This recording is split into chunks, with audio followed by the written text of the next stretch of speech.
ದಯವಿಟ್ಟು ನನ್ನ ಪ್ರೀತಿಯ ಸೆಲೆಬ್ರಿಟಿಗಳು ನಿಮ್ಮ ಅಭಿಮಾನ, ನಿಮ್ಮ ಪ್ರೋತ್ಸಾಹ, ನಿಮ್ಮ ಆಶೀರ್ವಾದ ಸದಾ ಹೀಗೆ ಇರಲಿ ಅಂತ ಕೇಳ್ಕೊಳ್ತೀನಿ. ಖಂಡಿತ ಈ ಬರ್ಡೇಗೆ ಯಾರ್ಯಾರು ಸಾಂಗ್ಗಳು ಮಾಡಿದ್ರು, ಸೊ ಅವರೆಲ್ಲರಿಗೂ ಥ್ಯಾಂಕ್ಸ್. ಆ್ಯಕ್ಚುಲಿ ಎಲ್ಲ ಸಿಂಗರ್ಸ್ಗಾಗಲಿ, ಆಮೇಲೆ ಪ್ರೊಡಕ್ಷನ್ ಅವ್ರಿಗಾಗಲಿ, ಅವ್ರುಗಳಿಗೂ ತುಂಬ ಥ್ಯಾಂಕ್ಸ್. ತುಂಬ ಒಳ್ಳೆ ಸಾಂಗ್ಗಳು ಮಾಡಿದ್ದೀರಾ. ಸೊ ಇಷ್ಟು ತೋರಿಸ್ತಾ ಇದ್ರಲ್ಲ, ಅದನ್ನ ಎಕ್ಸ್ಪ್ರೆಸ್ ಮಾಡೋಕೆ ನನಗೂ ಆಗ್ತಾಯಿಲ್ಲ. ಹೆಂಗೆ ಎಕ್ಸ್ಪ್ರೆಸ್ ಮಾಡೋದು, ಏನು ಹೇಳಿದ್ರು ಅದು ಕಮ್ಮಿನೇ ಆಗ್ತಾ ಇದೆ. ನನ್ನ ಪದ ಏನು ಹೇಳಿದ್ರು ತುಂಬ ಕಮ್ಮಿ ಆಗ್ತದೆ. ಸೊ ಇದೊಂದ್ಸಲಿ ದಯಮಾಡಿ ಕ್ಷಮೆ ಇರಲಿ. ಸೊ ಖಂಡಿತ, ಬಟ್ ಆದಷ್ಟು ಬೇಗ ನಿಮ್ಗಳಿಗೆ ಸಿಗ್ತೀನಿ ನಾನು. ಅದು ಯಾವಾಗ ಅಂತ ಹೇಳ್ತೀನಿ.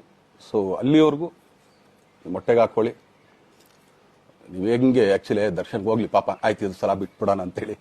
ಸೊ ಈ ಸಲ ಬರ್ಡೇಗೆ ನಾನು ಸಿಗಲಿಲ್ಲ ಅಂತಂದಕ್ಕೆ ದಯಮಾಡಿ ಇದೊಂದು ಕ್ಷಮೆ ಇರಲಿ. ಯಾಕಂದ್ರೆ ಎಲ್ಲ ಪಾಪ ದೂರಗಳಿಂದ ಬರ್ತೀರಾ, ಎಲ್ಲ ಮಾಡ್ತೀರಾ. ಸೊ ಬಂದಾಗ ಎಲ್ಲೋ ಒಂದು ಬಿಲ್ಡಿಂಗ್ ಮೇಲೆ ನಿಂತ್ಕೊಂಡು ನಾನು ಸುಮ್ಮನೆ ಕೈ ವೇ ಮಾಡೋದು ನನಗೆ ಮನ್ಸಿಗೆ ಅದು ಒಪ್ಪಿಗೆ ಆಗಲ್ಲ. ನನಗೇನೆ ಇಷ್ಟ ಆಗಲ್ಲ. ಯಾಕಂದ್ರೆ ಪ್ರತಿ ಸಲ ಕೈ ಕೊಟ್ಟೆ ಎಲ್ರಿಗೂ ಕೂಡ ಸಿಗ್ತಾ ಇದ್ದಿದ್ದು ನಾವು. ಸೊ ಆದ್ರಿಂದ ದಯಮಾಡಿ ಇದೊಂದ್ಸಲಿ ನನ್ನ ಮೇಲೆ ಕ್ಷಮೆ ಇರಲಿ ಅಂತ ಕೇಳ್ಕೊಳ್ತೀನಿ. ಎಲ್ಲ ನನ್ನ ಪ್ರೀತಿಯ ಸೆಲೆಬ್ರಿಟಿಗಳಿಗೆ ತುಂಬ ಧನ್ಯವಾದಗಳು.